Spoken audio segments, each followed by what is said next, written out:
Welcome to the Deep Dive. Today, we're doing something a bit different.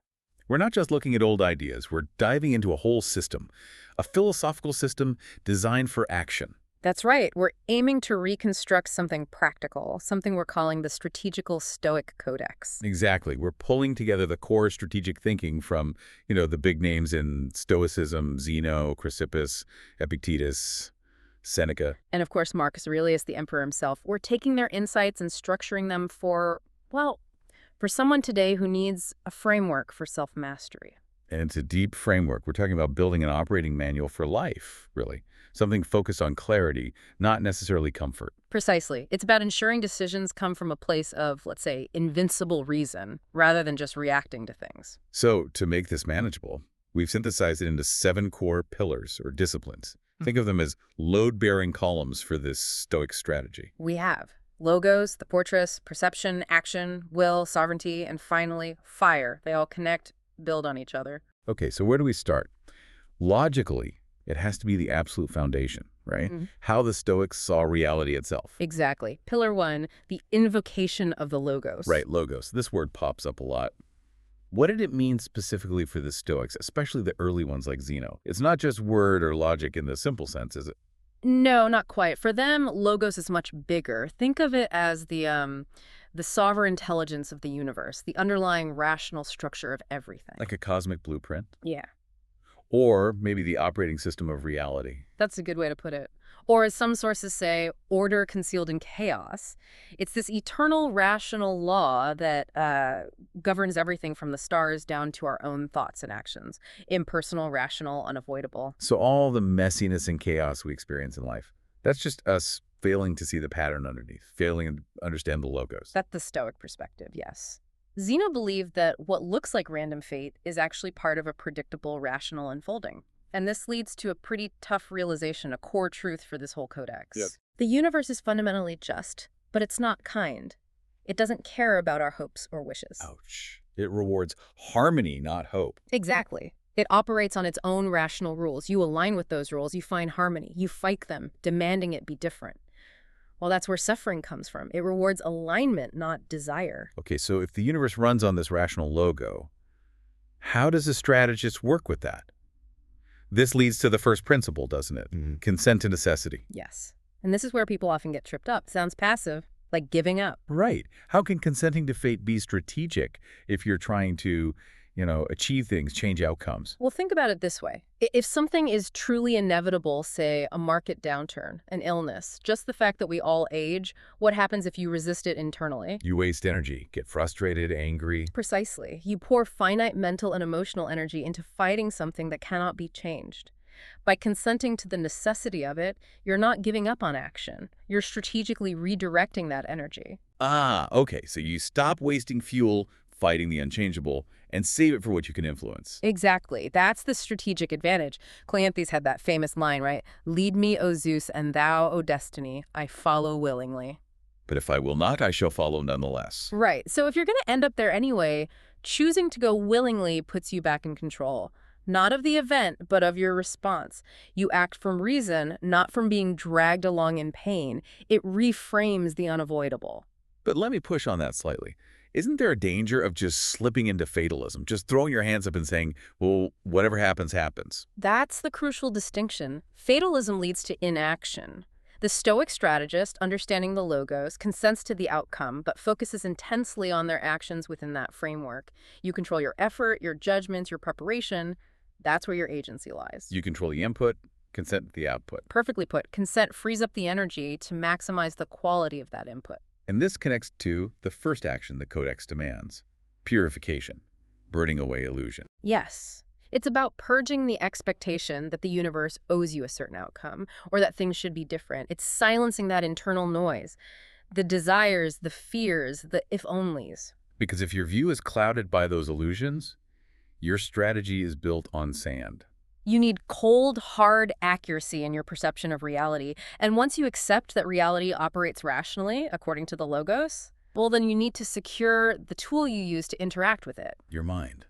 Which brings us neatly to pillar the second, the fortress within. The unbreakable citadel. This is core Marcus Aurelius territory. He was running an empire dealing with war, plague, High politics, stakes. immensely. And he realized that external power, empires, health, reputation, it's all transient. It can all be taken away. But the mind. The self-commanded mind, as he put it, the power to retreat into yourself. That's the one place you have absolute sovereignty. It can stand firm even when everything outside is crumbling. It's the only asset that fortune can't touch. And crucially, the biggest threat isn't from the outside world attacking this fortress. No. The sources are clear. The real enemy is internal. It's your own fear, your own desires running rampant, your anger, your vanity, your need for praise. The saboteurs are already inside the gates. Exactly. So before you can effectively deal with any external challenge in your work, your life, you have to secure that internal space. Pacify the storm within. Every unexamined assumption, every uncontrolled emotion is a potential weakness. So how do you build this fortress? Zeno started it, talking about virtue as the structure. But Chrysippus, the logician, he really laid out the blueprints, didn't he? He did. Chrysippus gave us the practical tools, the inspection process for building the walls, principle by principle. Every judgment, every piece of information coming in has to be inspected before it's allowed inside. Okay, let's get concrete. What are the tests? He had 3 key questions, right? These are like the gatekeepers. Vertical questions. Daily tools for the strategist. First, Yeah. is this within my control? The fundamental Stoic division. If it's not other people's opinions, the weather, the past, Yeah. then you don't let worry about it breach the walls. Right. Second, is this in accord with nature? And nature here means specifically rational human nature. Is it reasonable? Is it fair? Does it serve the common good? So an action driven by pure selfishness or irrational anger wouldn't pass this test. It undermines the fortress. Correct. And the third question, is this governed by reason or by appetite? Is this judgment or potential action coming from careful thought, or just a raw craving for pleasure, comfort, revenge, or validation? That's a tough one. Distinguishing reason from rationalization. It requires ruthless honesty.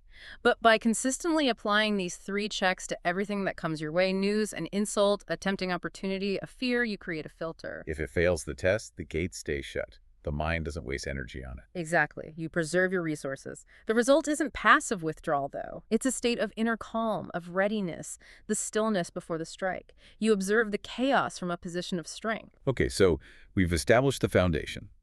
Accept the logos, build the fortress. Now, how do we operate from that fortress? This takes us into segment 2 and pillar the 3rd, the discipline of perception. Right. The fortress is secure. Now we train the commander inside. And this, for the Stoics, is absolutely crucial because all our suffering fundamentally starts with how we interpret things. It's not the event itself, but our judgment about the event. Epictetus hammered this home. He did. Coming from slavery, he knew suffering, and his insight was revolutionary. It is not things that disturb us, but our judgments about things. The world itself doesn't wound your soul, only your opinion about it can do that. A broken leg causes pain, sure, but it's the judgment, this is terrible, my life is ruined, that causes the deeper suffering. He talked about that gap, didn't he? The freedom interval between the impression and the raw data hitting your senses and your assent, your judgment. Yes, that tiny moment is where all your freedom lies. An event happens. The untrained mind immediately slaps a label on it. Good, bad, unfair, disaster, and then reacts emotionally to the label. Whereas the strategist, The strategist pauses in that interval. They decode the event objectively before assenting to a judgment. They strip away the emotional baggage. so the goal is purifying your vision, seeing reality as it is without the masks we put on it. Exactly, stripping it bare. Marcus Aurelius was a master at this. You mentioned the falling leaves comparison for empires collapsing. Yes. How did he practice that more deeply? He would actively deconstruct things in his mind, especially things that triggered strong emotions or desires. He'd look at a fancy purple rose and think, this is just sheep's wool dyed with shellfish guts. Takes the glamour right out of it. Or a lavish feast becomes dead fish, dead birds. He wasn't being morbid. He was neutralizing the power of the description, the narrative we layer onto things. By dissolving that narrative, only the objective fact remains. An empire falling is just a change in how matter is arranged, no more inherently tragic than leaves falling. That brings us to language then. Mastering language is the first battleground for perception. Absolutely critical. The words you use internally shape your reality. It's an act of inner sovereignty. So instead of thinking, that person insulted me, the training is to think, Words with a certain auditory characteristic reached my ears, likely intended to provoke a negative reaction in me. It sounds clinical, but it creates distance. It does. Or instead of I'm overwhelmed by anxiety, try I am noticing physiological sensations associated with the perception of future threat. Seeing without automatically naming in loaded terms, that's freedom. It disarms the emotional charge. You deal with the objective situation, not your catastrophic story about it. And that mastery of perception, that clarity is what allows for Pillar the Fourth, the discipline of action. Right. Clear perception isn't enough. You have to act. Seneca called it the art of living. Yes, he stressed that wisdom isn't just about thinking, it's about doing.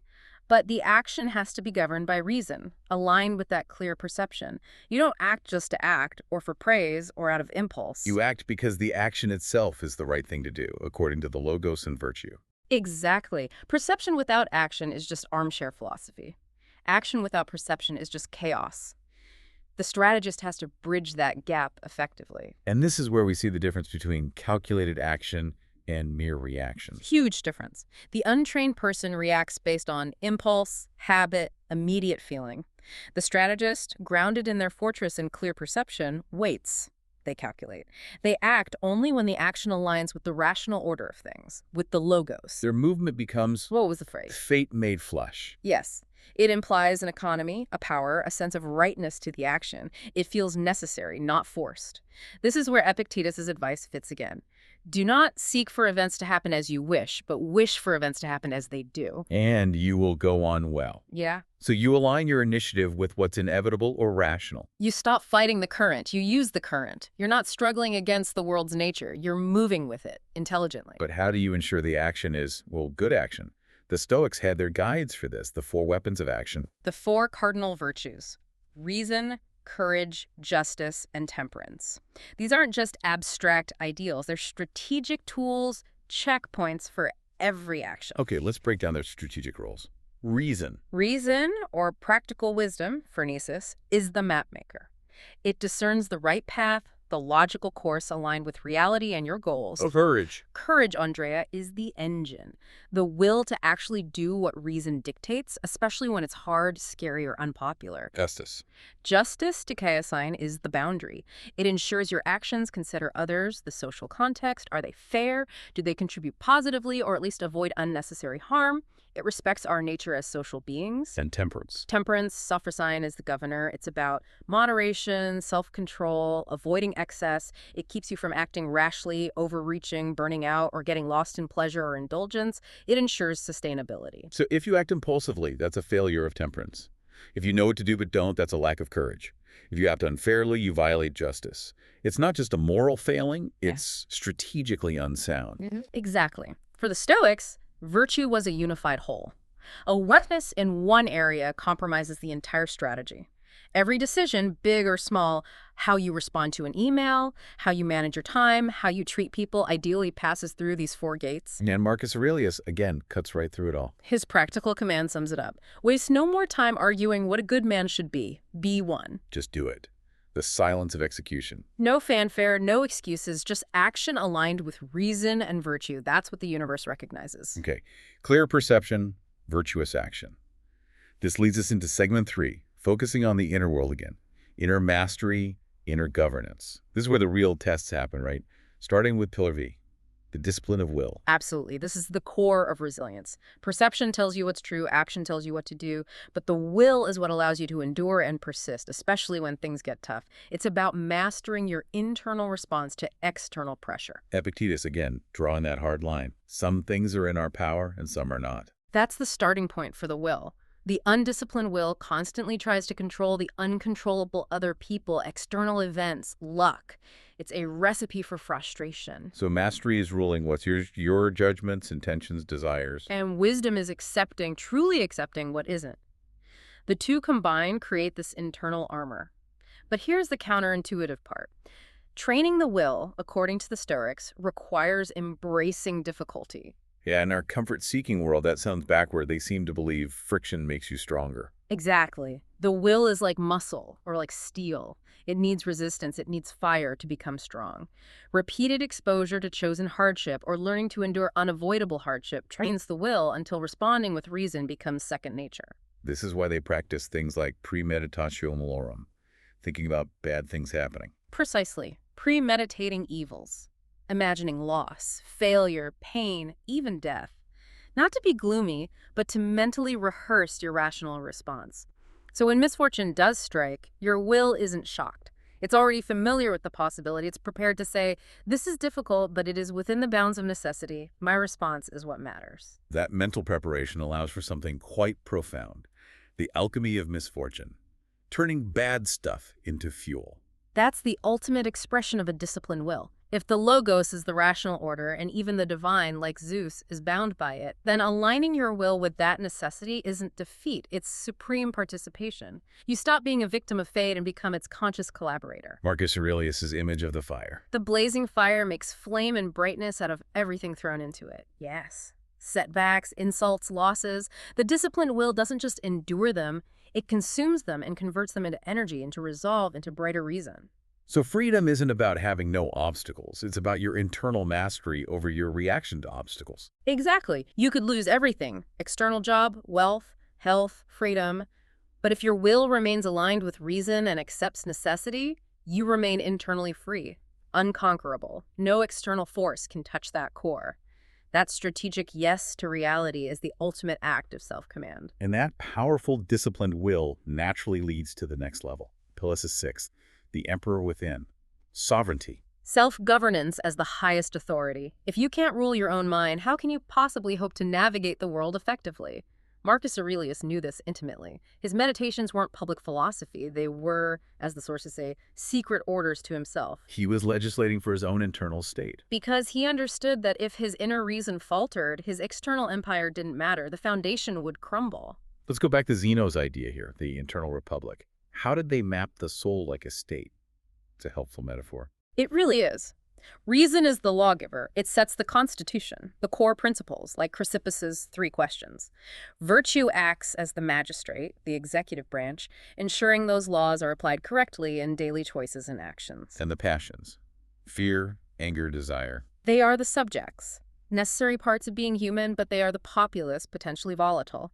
They need to be governed by reason and virtue, listened to perhaps, but never allowed to seize power and run the state. Serenity, or good governance, only happens when reason is firmly on the throne. So the practical implication is that a Stoic leader, or just an effective person, governs primarily by being the right kind of person internally. Their internal state dictates their external effectiveness. It radiates outward. If your thoughts are just, your actions tend to follow. You become, in a sense, a representative of the logos in your own sphere. This is why Seneca warned against easy living. Right. He saw too much prosperity as dangerous in Rome. It doesn't test you. Exactly. No man is more unhappy than he who never faces adversity, for he is not permitted to prove himself. Adversity is the proving ground for your inner emperor. Can your reason hold firm under pressure? Can your temperance resist temptation? Can your justice remain fair when provoked? The strategist, then, almost welcomes these tests as opportunities to strengthen their inner rule, purging vanity, checking indulgence. Constantly reviewing the internal legislation.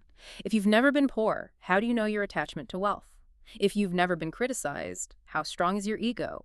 Friction reveals the state of the inner empire. So the daily practice for you, the listener, is essentially wake up, ascend the throne of your own mind. Yes, hold counsel with reason, examine your impulses, issue commands, patience over anger, restraint over greed, courage over fear. You are the sovereign within those walls.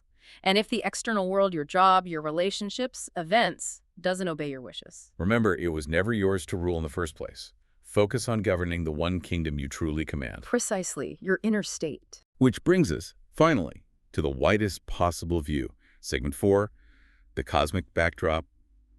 Pillar 7th, the fire and the cosmos. And then we'll pull it all together. This is the ultimate context, the Stoic view of the universe itself. They saw it as a kind of living entity, a rational entity, often described as a divine living fire, or nia. Everything that exists is a temporary spark from this eternal fire. Born from the logos, shaped by necessity. And eventually reabsorbed back into it. This isn't annihilation in the way we might think of it today. It's a transformation, a return to the source. So the end of a life, or an empire, or a star, isn't just an end. It's part of a cycle, and understanding that brings Serenity. Serenity and cycle, yes. It helps dissolve the fear of personal extinction. Marcus Aurelius reflected on this all the time. All that you see will soon perish, but the underlying order, the logos, remains eternal and renewing. What vanishes in one form contributes its substance back to the whole, You see yourself as just one temporary expression of this eternal fire. which fundamentally changes how you view death. Seneca didn't see it as terrifying, but as a return home. No more unnatural than sleep. Right. The strategist who has lived according to reason doesn't fear the end. Death becomes the final act of fulfilling their role, their duty within the cosmic order. They've already found a kind of immortality by aligning their finite existence with the eternal logos. The fire consumes, but the pattern remains. And this leads to that striking idea. The wise person's prayer isn't for safety or comfort, but for flame. Because it's in the fire of challenge, of life, of existence itself that true nature is tested and revealed. The Logos doesn't promise happiness or rewards in the conventional sense. It promises coherence, order. The goal is to become ordered, rational, luminous, free within that fire. And when the strategist stops asking, why is this happening to me, and instead affirms, thus it must be, accepting the necessity. They shift from being a passive object of fate to an active participant in the Logos. They make the cosmic law their own internal law. That's the threshold moment. Which brings us to the final daily practice implied by this, the practice of daily death. It sounds grim, but it's about purification and renewal. Each night, you metaphorically die to the mistakes, weaknesses, and irrationalities of the day. You review, learn, and let go. Extinguish the weak, the flawed. And each morning you are reborn, igniting what's pure, what's rational, ready to live that day in closer accordance with the Logos. It's a constant process of refining the self. So when physical death comes, the rational order you've built within your soul is already aligned, already part of that greater cosmic symmetry. So we've journeyed through all 7 pillars. The circle is complete. The strategical Stoic Codex is laid out. What does the final state look like, the person who has truly integrated all this? They operate differently. There's a certain quietness to them and efficiency. They act decisively, but without vanity or need for applause. They endure hardship, but without complaint or victimhood. They've gone through the gates, accepted logos, built the fortress, clarified perception, acted with virtue, disciplined the will, achieved sovereignty, and embraced the cosmic fire. Yes. And the ultimate realization is profound. They haven't conquered the world. They've aligned themselves with it. They've become a clear reflection of its underlying reason. The Logos isn't just out there. It's the operating principle within them. The victory isn't external domination, it's internal mastery. The empire is reason itself. They belong to that order, acting as a conscious, willing part of how things unfold. It's been quite a journey, really digging into this operational philosophy. So for you listening, let's quickly recap the core steps of this strategical Stoic Codex. First, consent to necessity, understanding, and aligning with the Logos. Then, fortify your mind, building that internal fortress. Third, purify your judgments through the discipline of perception. Fourth, act with virtue, the discipline of action guided by reason, courage, justice, temperance. Fifth, embrace necessity and build resilience through the discipline of will. Sixth, rule yourself, achieve internal sovereignty, be the emperor within. And finally, seventh, accept the cycle, find serenity by understanding your place in the cosmic fire. And remember, the point isn't just to understand these ideas intellectually. It's a system meant to be lived, practiced, day in, day out. It's about reducing error and increasing effectiveness in the art of living. Which leaves us with one final thought for you to take away and perhaps wrestle with. If the Logos truly is the rational, eternal law of the universe, and if you commit to serving that law, acting in obedience to it, what unique strategy, what specific path might be revealed to you personally precisely because you've chosen to act not from personal desire or fear, but from that absolute alignment with cosmic reason? What becomes possible when your actions perfectly mirror that order? That's the transition, perhaps, from just managing your life to truly participating in destiny. Something to consider. We'll leave it there for this deep dive. Till next time.